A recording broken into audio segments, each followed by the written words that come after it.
Hi friends, ಎಲ್ಲರೂ ಹೇಗಿದ್ದೀರಾ? I hope guys ನೀವೆಲ್ಲರೂ ಚೆನ್ನಾಗಿದ್ದೀರಾ ಅಂತ ಅನ್ಕೊತಿದ್ದೀನಿ. ಸೊ ವಿಡಿಯೋ ಮಾಡಿ ತುಂಬ ದಿನವೇ ಆಯಿತು. ಇವತ್ತು ನಾನು ರವೆ ಉಂಡಾದರೆ ಮಾಡಿ ತೋರಿಸ್ತಾ ಇದ್ದೀನಿ. ಸೊ ತುಂಬ ಸಿಂಪಲ್ಲಾಗಿರುತ್ತೆ, ಮಕ್ಕಳು ಸ್ನ್ಯಾಕ್ಸ್ಗೆಲ್ಲ ಚೆನ್ನಾಗಿರುತ್ತೆ ಆಫ್ಟರ್ನೂನ್ ಸ್ಕೂಲ್ ಕೊಟ್ಟು ಕಳಿಸೋದಕ್ಕೆ. ಸೊ ರವೆ ಉಂಡೆ ಸಿಂಪಲ್ಲಾಗಿ ಯಾವ ರೀತಿಯಾಗಿ ಮಾಡೋದಂತ ನೋಡೋಣ ಬನ್ನಿ. ಮೊದಲಿಗೆ ನಾನು ಇಲ್ಲಿ ಒಂದು ಬಾಣಲಿ ಇಟ್ಕೊಂಡು ಇದರಲ್ಲಿ ಗೀ ಆದರೆ ಹಾಕ್ಕೊತಿದ್ದೀನಿ. ಸೊ ತುಪ್ಪ ನೀವು ಒನ್ ಟೀ ಸ್ಪೂನ್ ಆಗೋಷ್ಟು ಹಾಕ್ಕೊಂಡ್ರೆ ಸರಿಯಾಗುತ್ತೆ. ನಾನಿಲ್ಲಿ 10 ರೂಪೀಸ್ ಪಾಕೆಟು 2 ತಗೊಂಡಿದ್ದೀನಿ. ಇದು 1 ಚಮಚದಷ್ಟು ಆಗುತ್ತೆ ಅಷ್ಟೇ. ಸೊ ಇದನ್ನ ಹಾಕ್ಕೊಂಡು ಇದು ಮೆಲ್ಟ್ ಆಗಿದ ತಕ್ಷಣ ನಾವು ಇದಕ್ಕೆ ಡ್ರೈ ಫ್ರೂಟ್ಸ್ ಆದರೆ ಹಾಕ್ಕೋಬೇಕಾಗುತ್ತೆ. ನಿಮ್ಗೆ ಯಾವುದು ಡ್ರೈ ಫ್ರೂಟ್ಸ್ ಇಷ್ಟನೋ ನೀವು ಅದಾದರೆ ಆ್ಯಡ್ ಮಾಡ್ಕೋಬೋದು. ನಾನಿಲ್ಲಿ ಕಿಸ್ಮಿಸ್ಸು ಮತ್ತು ಕಾಜು ಮಾತ್ರ ಆ್ಯಡ್ ಮಾಡ್ತಿದ್ದೀನಿ. ಮಾಡಿಕೊಂಡು ಇದನ್ನ ಲೋ ಫ್ಲೇಮಲ್ಲಿ ಇಟ್ಕೊಂಡು ಚೆನ್ನಾಗಾದರೆ ಇದನ್ನ ಫ್ರೈ ಮಾಡ್ಕೋಬೇಕಾಗುತ್ತೆ, ಕಾಜು ಮತ್ತು ಕಿಸ್ಮಿಸ್ಸು.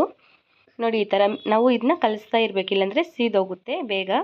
ಈ ಥರ ಲೋ ಫ್ಲೇಮಲ್ಲಿ ಇಟ್ಕೊಂಡು ಈ ಥರ ಕಲಿಸ್ತಾ ಇದ್ದರೆ ನಮಗೆ ಚೆನ್ನಾಗಾದರೆ ಫ್ರೈ ಆಗುತ್ತೆ ಈ ಕಿಸ್ಮಿಸ್ ಮತ್ತು ಕಾಜು.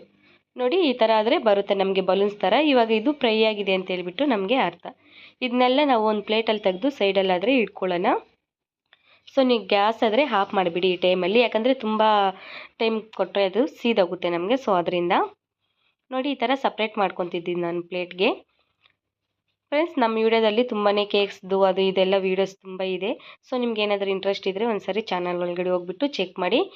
ನಂತರ ನೋಡಿ ಇದೇ ಏನು ಮಿಕ್ಕಿದೆಯಲ್ಲ ನಮಗೆ ಗೀ, ಇದರಲ್ಲಿ ಅದೇ ಗೀಯಲ್ಲಿ ನಾನಿಲ್ಲಿ ರವೆ ಆದರೆ ತಗೊತಿದ್ದೀನಿ. ಇದು ಬಾಂಬೆ ರವೆ, ಅಂದರೆ ನಾವು ಉಪ್ಪಿಟ್ಟು ಮಾಡ್ತೀರಲ್ಲ ಸಣ್ಣ ರವೆ, ಸೊ ಅದೇನೇ. ಅಂದರೆ ಸೂಜಿ ಬೇರೆ ಬರುತ್ತೆ. ಸೊ ಇದು ಬಾಂಬೆ ರವೆ ಆದರೆ ನಮಗೆ ಚೆನ್ನಾಗಿರುತ್ತೆ ರವೆ ಉಂಡೆ ಮಾಡೋಕ್ಕೆ. ಸೊ ಇದನ್ನ ಹಾಕ್ಕೊಂಡು ಮತ್ತೆ ಲೋ ಫ್ಲೇಮಲ್ಲೇ ಇಟ್ಕೊಂಡು ನಾವು ಚೆನ್ನಾಗಾದರೆ ಮಿಕ್ಸ್ ಮಾಡಿಕೊಂಡು ಫ್ರೈ ಮಾಡ್ಕೋಬೇಕಾಗಿತ್ತು ಈ ರವೆನ.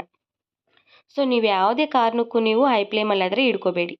ನೋಡಿ ಈ ಥರ ಮರ್ಲಾಗಿ ಬರುತ್ತೆ ನಮಗೆ ಚೆನ್ನಾಗಿ ಫ್ರೈ ಆದಮೇಲೆ. ನೋಡಿ ಈ ಥರ ಇವಾಗ ಚೆನ್ನಾಗಿ ಫ್ರೈ ಆಗಿದೆ ಅಂತೇಳ್ಬಿಟ್ಟು ಅರ್ಥ. ನಮಗೆ ಆ ಫ್ಲೇವರ್ ಅನ್ನೋದು ತುಂಬ ಚೆನ್ನಾಗಿರುತ್ತೆ, ನಿಮಗೆ ಗೊತ್ತಾಗ್ಬಿಡುತ್ತೆ. ನಂತರ ನಾನಿಲ್ಲಿ ಶುಗರ್ ಪೌಡ್ರ್ ಮಾಡ್ಕೊಂಡಿದ್ದೀನಿ.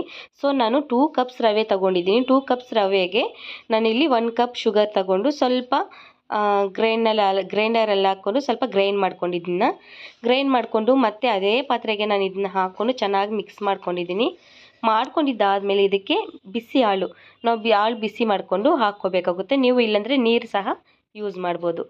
ನೀರು ಯೂಸ್ ಮಾಡಿದ್ರೆ ನಮಗೆ ಒಂದು 15 ಡೇಸ್ವರೆಗೂ ಇರುತ್ತೆ ರವೆ ಉಂಡೆ. ಮಿಲ್ಕ್ ಯೂಸ್ ಮಾಡಿದ್ರೆ 1 ವೀಕ್ವರೆಗೂ ಇರುತ್ತೆ. ನೀವು ಈ ಟೈಮಲ್ಲಿ ಯಾಲಕ್ಕಿ ಪೌಡರ್ ಬರುತ್ತಲ್ಲ, ಸೊ ಅದನ್ನ ಸಹ ಯೂಸ್ ಮಾಡ್ಬೋದು. ನಾನಾದರೆ ಯೂಸ್ ಮಾಡಿಲ್ಲ, ಅದನ್ನ ಮನೆಯಲ್ಲಿ ಖಾಲಿಯಾಗಿತ್ತು. ಸೊ ಅದರಿಂದ ನಂತರ ನಾವೇನು ಕಿಸ್ಮಿಸ್ ಎಲ್ಲ ರೆಡಿ ಮಾಡಿ ಇಟ್ಕೊಂಡಿದ್ರಲ್ಲ ಅದನ್ನು ಇದರಲ್ಲಿ ಹಾಕ್ಕೊಂಡು ಮತ್ತೊಮ್ಮೆ ಇದನ್ನ ಚೆನ್ನಾಗಿ ನೀಟಾಗಿ ನಾವು ಮಿಕ್ಸ್ ಮಾಡಿಕೊಂಡು ನಮಗೆ ಯಾವ ಸೈಜಲ್ಲಿ ಬೇಕೋ ಆ ಸೈಜಲ್ಲಾದರೆ ಉಂಡೆ ಆದರೆ ಮಾಡ್ಕೋಬೇಕಾಗುತ್ತೆ. ನೋಡಿ ಈ ಥರ ತುಂಬ ಅಂದರೆ ತುಂಬ ಸಿಂಪಲ್ಲು ಫ್ರೆಂಡ್ಸ್, ಆದರೆ ಹೆಲ್ತಿಯಾಗಿರುತ್ತೆ ಮಕ್ಕಳಿಗೆ.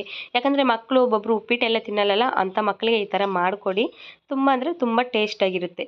ಇದಕ್ಕೇನಿಲ್ಲ ಮೆಜರ್ಮೆಂಟು, 2 ಕಪ್ಸ್ ರವೆ, 1 ಕಪ್ ಆಗೋಷ್ಟು ಶುಗರು, ಕಿಸ್ಮಿಸ್ಸು ಮತ್ತು ಗೋಡಂಬಿ ಆದರೆ ನಾನು ಹಾಕಿದ್ದೀನಿ. ನೀವು ಡ್ರೈ ಫ್ರೂಟ್ಸ್ ಇನ್ನೂ ಏನಾದರೂ ಬೇಕಂದರೆ ಹಾಕ್ಕೋಬೋದು. ನೋಡಿ ಎಲ್ಲ ಆದರೆ ನಾನು ಉಂಡೆ ಮಾಡಿ ಈ ಥರ ತೆಗೆದು ಇಟ್ಕೊಂಡಿದ್ದೀನಿ. ತುಂಬ ಅಂದರೆ ತುಂಬ ಸಿಂಪಲ್ಲಾಗಾಯಿತು. ಈ 2 ಕಪ್ಸ್ ರವೆ ಏನು ತಗೊಂಡಿದ್ರಲ್ಲ ಅದಕ್ಕೆ ನಮಗೆ ಕ್ವಾಂಟಿಟಿ ಆದರೆ 15 to 17ವರೆಗೂ ಉಂಡೆ ಆದರೆ ಆಯಿತು ರವೆ ಉಂಡೆ. ನೋಡಿ ಈ ಥರ ಆದರೆ ಬಂದಿದೆ. ತುಂಬ ಜ್ಯೂಸಿಯಾಗಿ ತುಂಬ ಚೆನ್ನಾಗಿ ಟೇಸ್ಟ್ ಆದರೆ ಇತ್ತು. ಸೊ ಈ ವಿಡಿಯೋ ಇಷ್ಟ ಆಗಿದ್ದರೆ ಲೈಕ್ ಮಾಡಿ, ಸಬ್ಸ್ಕ್ರೈಬ್ ಮಾಡ್ಕೊಳ್ಳಿ. Thank you for watching.